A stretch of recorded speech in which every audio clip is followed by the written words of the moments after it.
vendo esse vídeo. Hoje eu vim aqui para mostrar para vocês a florada do café arara com 16 meses de plantado.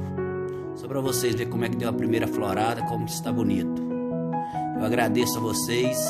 Se puder ativar o sininho, se inscrever no canal e compartilhar e comentar o que vocês acharam na lavoura com 16 meses de plantado, que ela está na primeira florada.